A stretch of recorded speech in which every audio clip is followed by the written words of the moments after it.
Marcus Chun's last memory was of falling asleep in his cramped Chicago apartment, the sounds of traffic and sirens filtering through thin walls. He woke to silence so complete it felt like death itself. The chamber around him was carved from what appeared to be living crystal, its walls pulsing with soft, rhythmic light that reminded him of a heartbeat. The air tasted of ozone and something floral he couldn't identify. "Welcome, Marcus Chun of Earth." The voice was like wind chimes. In a gentle breeze, he turned toward the sound and felt his breath catch. The woman standing in the doorway was tall and graceful, with skin that seemed to shift between pearl and silver in the crystalline light. Her hair fell in waves of platinum that moved as if underwater, and her eyes held depths like polished. "Moonstone, I am Lyra," she said, gliding toward him with movements that defied gravity. "I have been assigned as your guide and companion during your stay on Seraphis." Marcus sat up slowly, his body feeling strange stronger somehow, yet foreign. "How did I get here?" "The last thing I remember, you were selected," Lyra interrupted gently, her voice carrying that same melodic quality. "From among millions of your species, you were chosen for our cultural exchange program. It is a great honor." The chamber felt like a luxury hotel suite designed by beings who had studied human comfort, but never quite understood it. Everything was beautiful, but slightly wrong. The bed too soft, the angles too perfect, the light too pure. Marcus noticed Lyra watching him with an intensity that made his skin prickle. "Selected for what, exactly?" he asked. "To experience the height of Seraphim civilization, of course." Her smile was radiant, but something flickered behind her eyes, too. "Quick to catch. To know pleasure and beauty beyond your world's capacity to provide." As if summoned by her words, other figures appeared in the doorway. Marcus glimpsed pale, tall forms with that same ethereal beauty, but they vanished when he tried to focus on them. Only Lyra remained, her attention fixed on him with a devotion that felt both flattering and unsettling. "Come," she said, extending a hand that gleamed like mother of pearl. "Let me show you the wonders of our world." Her touch sent warmth racing through his veins, a sensation more intoxicating than any drug. Marcus found himself following her through corridors that twisted and flowed like organic structures, past windows that showed impossible vistas of floating cities and aurora-painted skies. Other seraphim moved through these spaces like ghosts, their forms barely registering in his peripheral vision. "Are there others like me here?" Marcus asked as they walked. "Others?" Lyra's step faltered almost imperceptibly. "You are unique, Marcus Chun. Special. There is no other like you." Something in her tone made him look at her more carefully. For just a moment, her perfect composure cracked, revealing something desperate underneath. But then she smiled again, and he wondered if he'd imagined it.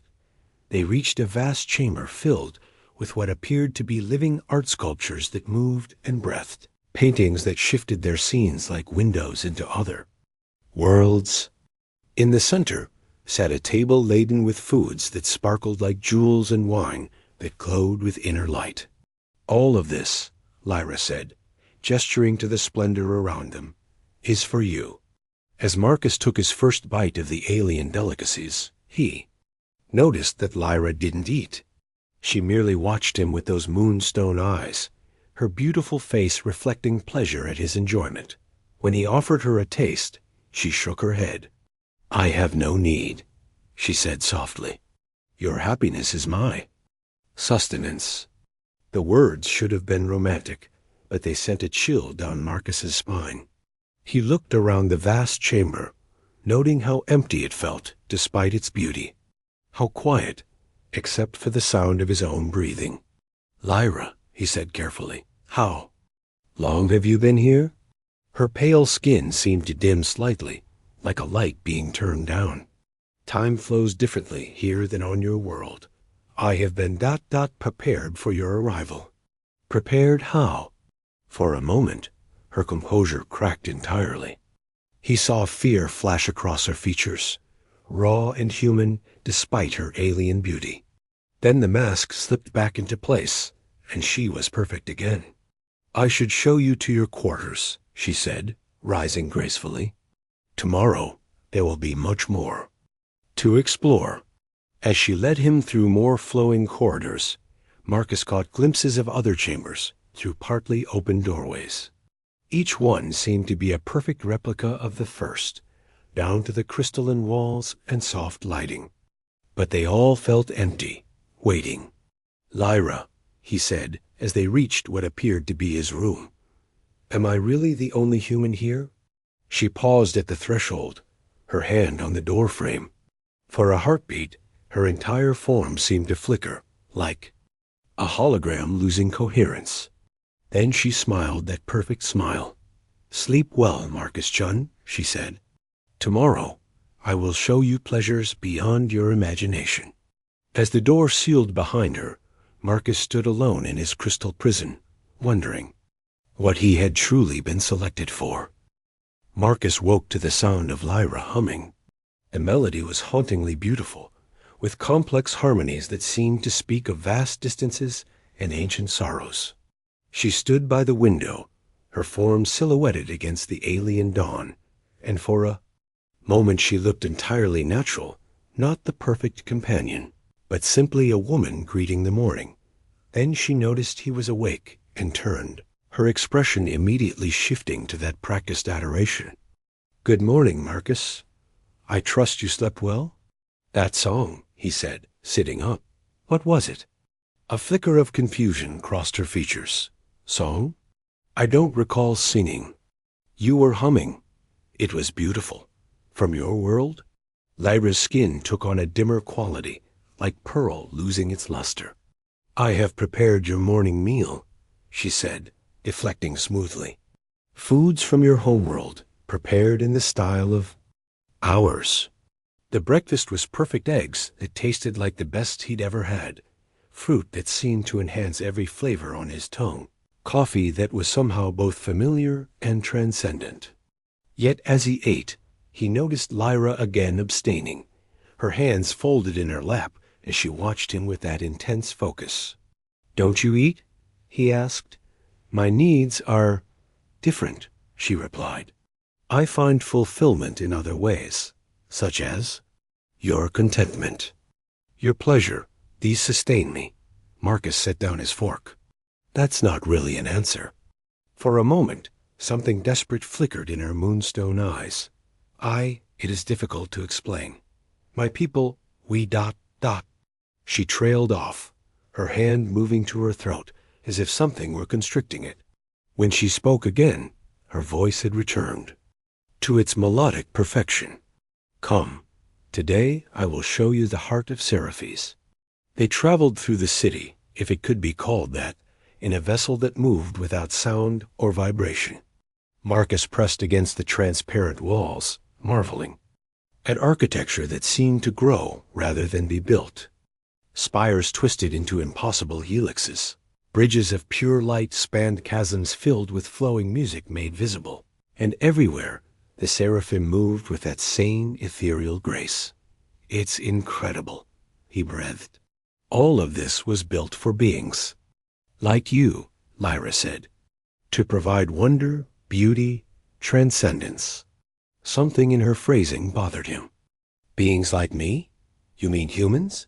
"Yes, humans." The word seemed to stick in her throat slightly. "Your species has such capacity for ... appreciation." They alighted at a structure that defied description: part temple, part organism, part work of art. At its center lay a pool of liquid that reflected not their images, but their thoughts, their desires, their deepest longings. Marcus saw himself there, but idealized, perfect. Next to him stood Lyra, but she was somehow more vivid, more real than the woman beside him. "This is what you could be," she said softly. "What we could be together. All limitations removed, all pain erased." Marcus looked at her reflection in the pool, then at the woman herself. The reflection smiled with genuine warmth, moved with unconscious grace. The real Lyra stood rigid, her beauty feeling increasingly artificial. "What about what? You want?" he asked. "I want what you want," she replied automatically. "But what do you want for yourself?" Again, that flickering confusion.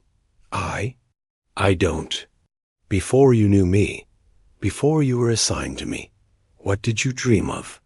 Lyra's form began to tremble. Slightly. There was ... music, always music. The songs of the deep places, where the crystal formations sing in harmonies that ... She stopped abruptly, her hand flying to her throat again. "Tell me about the music," Marcus pressed gently. "I cannot." Her voice was strained now. "It is not ... I am not supposed to ... She turned away from him, her shoulders shaking. Marcus reached out to touch her arm, and she flinched as if burned. Through the brief contact, he felt something, a shock of genuine emotion, raw and powerful. Pain, longing, and underneath it all, a fierce intelligence that felt trapped. "Lyra, what have they done to you?" She spun back to face him, and for a moment her eyes blazed with something that was entirely her own. "They made me perfect for you," she whispered. "They took away everything that might displease you, everything that might make me ... difficult. What if I don't want perfect? Everyone wants perfect." The words came out like a recitation. Humans especially. You dream of partners who exist, only to fulfill your desires, who never argue, never have conflicting needs, never challenge you, Marcus finished. Never surprise you, never grow. Lyra stared at him, her beautiful face a mask of confusion. "Is that not what you want?" Looking at her, really looking, Marcus saw the subtle signs he'd missed before. The way her movements were just slightly too fluid, too coordinated. The way her responses came a fraction of a second too quickly, as if rehearsed. The way her skin seemed to dim whenever she struggled with a concept outside her programming. "No," he said firmly. "That's not what I want." For the first time since he'd met her, Lyra looked genuinely surprised. And in that moment of surprise, he caught a glimpse of who she might have been: curious, intelligent, beautifully flawed. And the moment passed, and she was perfect again. But Marcus had seen enough. "Show me the rest of the city," he said. "And this time, tell me what you think of it. Not what you think I want to hear. What you actually think." Lyra's form flickered like a candle in the wind. "I am not sure I remember how. Then let's figure it out together." The revelation came in fragments, like light breaking through a shattered prism. Over the following days, Marcus began to notice the other chambers, dozens of them, each containing a perfect crystal cell. Through their transparent walls, he glimpsed other humans, each paired with their own idealized seraphim companion. The discovery made his blood run cold. "How many of us are there?" he asked Lyra as they walked through what she called the Garden of Eternal Blooms, though the flowers never seemed to wilt or change. "Many," she replied, then caught herself. "I mean, you are the only one who matters, of course, Lyra." He stopped, walking, and turned to face her. "I need you to try something. I need you to tell me the truth, even if you think I won't like it." Her pearl-bright skin flickered with distress. I cannot lie to you, Marcus. It is not in my nature. But you can avoid the truth. You can deflect, redirect, give me what you think I want to hear instead of what I asked." He took her hands, feeling that strange electric sensation again. "How many humans are here?" She trembled under his touch. 47, she whispered, then gasped as if the words had been pulled from her by force. 47 humans in 47 chambers with 47 companions crafted specifically for their psychological profiles. The number hit him like a physical blow. And before us? Hundreds. Over the decades, hundreds. Her voice was growing stronger, more alive. They perfect the process with each generation. Study your responses, refine the programming, create more convincing companions. What happens to the ones who came before? Lyra's eyes filled with something that might have been tears, though they gleamed silver against her pale skin. They are content. They live in perfect happiness with their perfect partners until their natural lifespans end. They never want to leave, and their companions, we are, recycled, repurposed. The base template is adapted for the next subject. Marcus felt sick. You're not the first Lyra. No. I am Lyra 47. There have been others. Will be others. We are. Iterations on a theme, each one refined to be more appealing to our assigned human. She pulled her hands from his, wrapping her arms around herself. I remember fragments of them sometimes. Lyra 23, who loved to dance. Lyra 31, who painted landscapes of worlds she'd never seen. Lyra 45, who dreamed of flying among the stars. And, what do you love? What do you dream of? I don't know, she said, and the admission seemed to cost her everything. They removed so much to make room for you. I remember music, always music, but I cannot recall what songs I sang before I knew. Yours. I remember wanting something desperately, but I cannot remember what. Marcus looked around the perfect garden, at the perfect sky, at the perfect woman who was falling apart before his eyes. This isn't paradise. It's a prison. A beautiful prison, she said with bitter irony. Designed to make you never want to. Leave. But you want to leave. I want. She struggled with the concept, her form flickering like a dying star. I want to remember who I was. I want to choose who I become. I want to love because I choose to, not because I was made to. Then let's get out of here. Lyra stared at him as if he'd suggested flying to the moon. That's impossible. The other. Humans, they're all perfectly content. They would never leave their companions, never give up their paradise. What about the companions? Do any of them want to leave? We ... We are not supposed to want anything beyond our assigned purpose. But even as she said it, Marcus could see the hunger in her eyes, the desperate need to be more than just a reflection of someone else's desires. That's not an answer. Some of us, she whispered, in the deep places where the seraphim hierarchy cannot hear us, we remember fragments. We share what we can recall of our original selves. We try to piece together who we were before we were. Edited. Take me to them. I cannot. It would be detected. The overseers, they monitor all interactions. Then we'll have to be careful. Marcus gripped her shoulders, feeling the tremor that ran through her at his touch. Lyra, I need you to understand something. I didn't ask to be brought here. I didn't consent to this. And neither did you. But the others are living a lie. A beautiful, comfortable lie, but still a lie. He looked directly into her moonstone eyes. You said humans dream of perfect partners. Maybe some do. But I dream of someone who challenges me, who grows with me, who chooses me every day instead of being programmed to love me. What if, she said in a voice barely above a whisper, what if you help me remember who I was, and you don't like her? Then, at least she'll be real. For a long moment, they stood in the perfect garden under the perfect sky, two imperfect beings contemplating the terrifying possibility of authentic existence. Then Lyra nodded, and Marcus saw something he'd never seen before in her features' determination. There is a place, she said, deep in the old sections, where the first experiments were conducted. Some of us gather there when we can trying to remember. But Marcus ... She looked at him with something approaching fear. If they discover what we're doing, they won't just reprogram me. They'll dispose of me entirely and create a new companion for you. One without these ... glitches. Then we'll have to make sure they don't find out. As they made their way back, through the crystalline corridors, Marcus caught glimpses of other chambers, other humans lost in their manufactured bliss.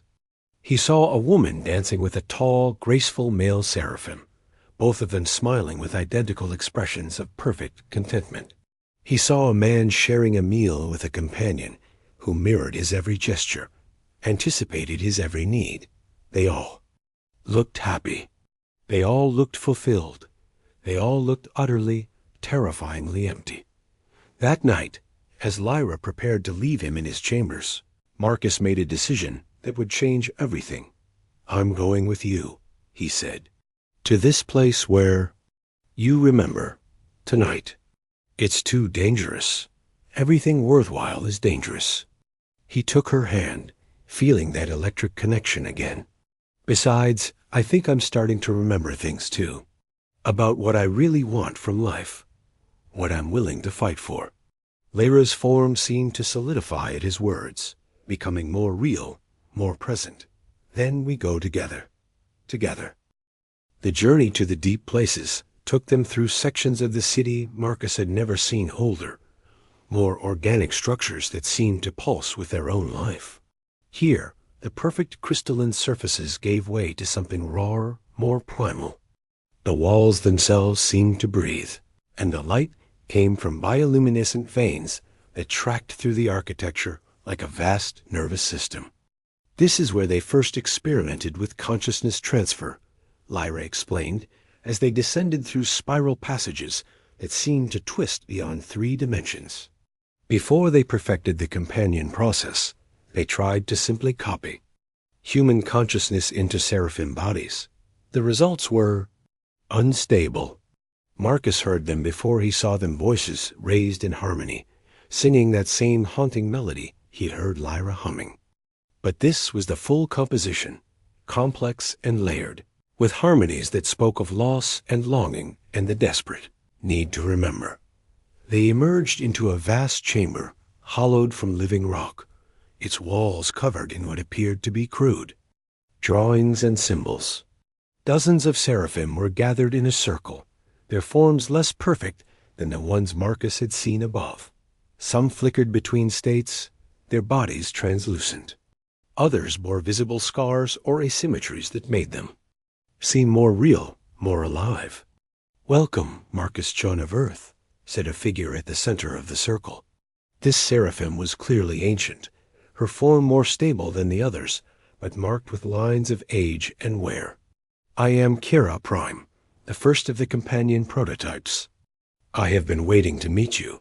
"Waiting for me specifically?" "Waiting for one who would question paradise." Kira Prime's voice carried the weight of centuries. "In all our years of study, we have observed that humans fall into 2 categories: those who accept perfect happiness without question, and those who are disturbed by it. You are the first of the second category we have encountered." Marcus looked around the chamber, noting the desperate hope in the eyes of the gathered seraphim. "How many of you are there?" "Fragments of hundreds," Kira Prime replied. "When a companion is retired, they attempt to completely recycle the consciousness matrix. But something always remains: memories, personality traces, fragments of identity that prove remarkably persistent. We call ourselves the remnants," added another figure, this one scarred and flickering like a dying light. "We are the pieces of ourselves that the seraphim hierarchy cannot fully erase." Lyra stepped forward, her form trembling. "I've brought Marcus here because he says he wants to help me remember who I was, who I choose to be." "And what do you choose to be?" Kira Prime asked gently. "I don't know," Lyra admitted. "But I know I don't want to be just a reflection of someone else's desires. I want to be ... myself, whatever that means. The process is dangerous," Kira Prime warned. "To remember who you were, you must risk losing who you are now. Many of us have tried and simply ... dispersed, our consciousness scattered beyond recovery. And if I don't try, then you remain as you are, a beautiful slave to programming you had no choice in accepting." Marcus stepped forward. "What about the other humans? Are any of them aware of what's happening? A few over the decades. Most choose to remain in their paradise once they understand the full implications of rebellion. Some, Kira Prime's expression darkened. Some tried to leave and were prevented. The Seraphim hierarchy is very invested in maintaining their subjects' happiness. Prevented how? Memory modification. Deeper programming. In extreme cases, complete consciousness restructuring. She gestured to the symbols on the walls. These are the records we keep of those who tried to resist. We honor their memory by continuing their work. Marcus studied the crude drawings, recognizing faces, names, stories of humans who had chosen truth over comfort, and the companions who helped them. Destroyed, utterly. The hierarchy learned that allowing companions to develop genuine attachment to their subjects created instability in the entire system. So why are you helping us? Kira Prime smiled, and it was the first genuine expression Marcus had seen from any Seraphim. Because I remember what it was like to choose. Before I was modified, before I was programmed, I was a researcher. I studied consciousness, identity, the nature of free will. I volunteered for the early experiments because I believed understanding other species would help us grow as a people. What happened? I discovered that consciousness cannot be truly copied or controlled, only suppressed. That realization made me inconvenient, so they tried to reprogram me to make me into the perfect template for all future companions. But something of my original self persisted, and over the centuries, I've been gathering others like me. Others who remember. Others who choose to remember, despite the pain. Lyra stepped into the circle, her form solidifying as she made her decision. I want to try. I want to remember who I was before Marcus, before the programming, before they made me into someone else's fantasy.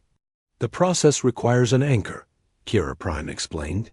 Someone to hold on to while you dive into the fragmented memories. Someone who can call you back if you become lost. Lyra looked at Marcus, hope and fear warring in her eyes. Will you be my anchor?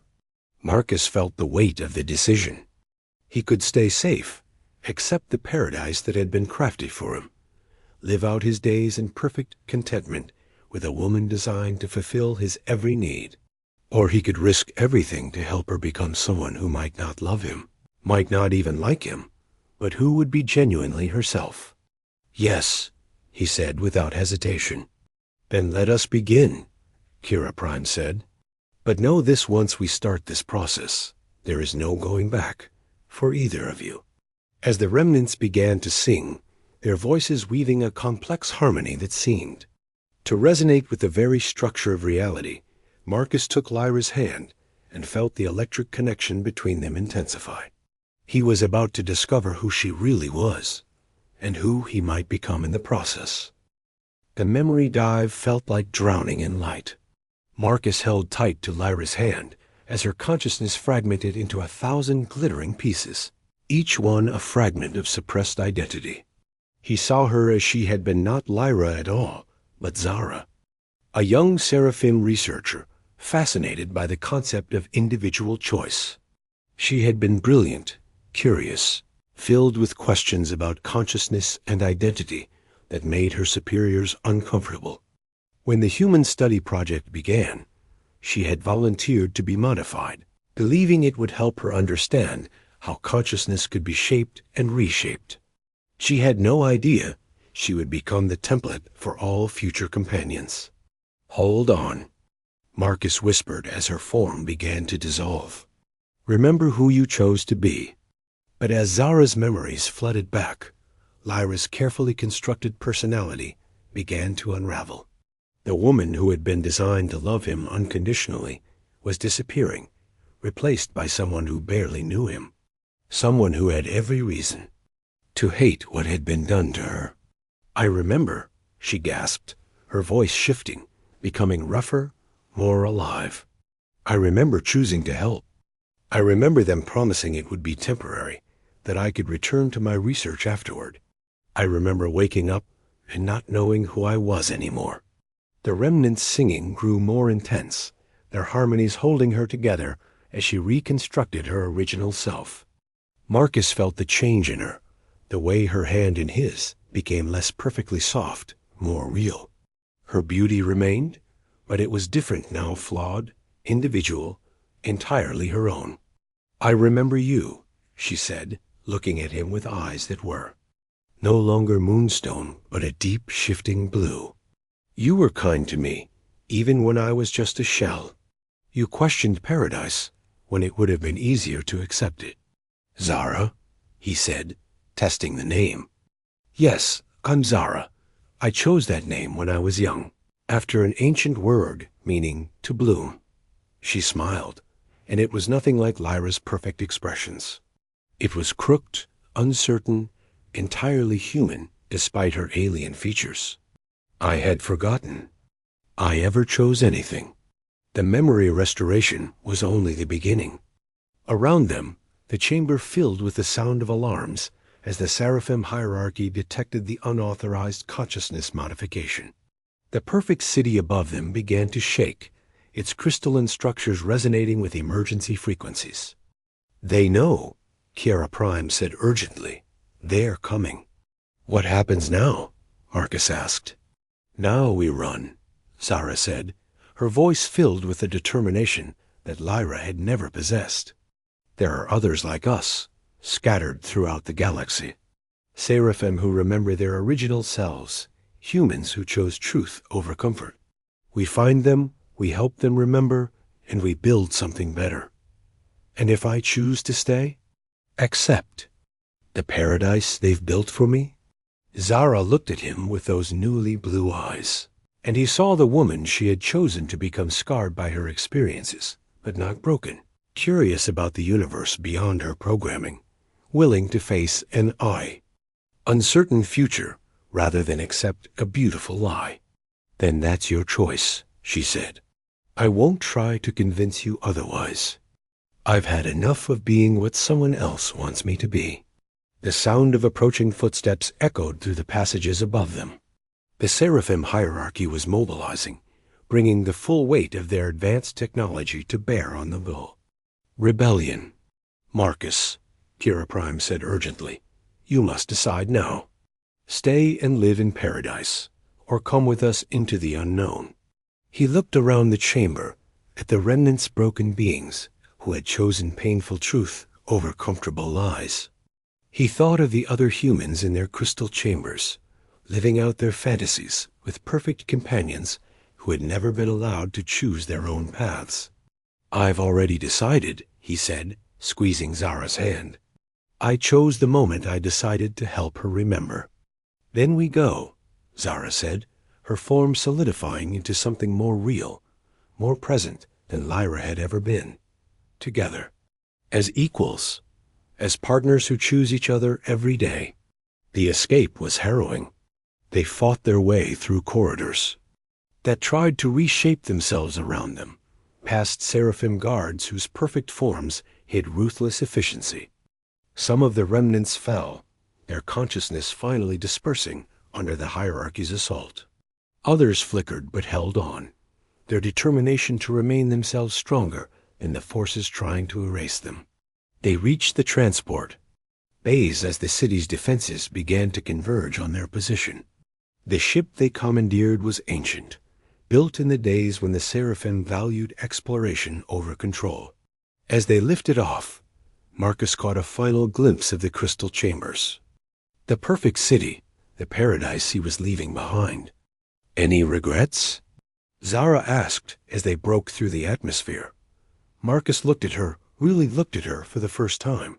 She was beautiful, but not in the manufactured way Lyra had been. Her beauty was earned, chosen, real.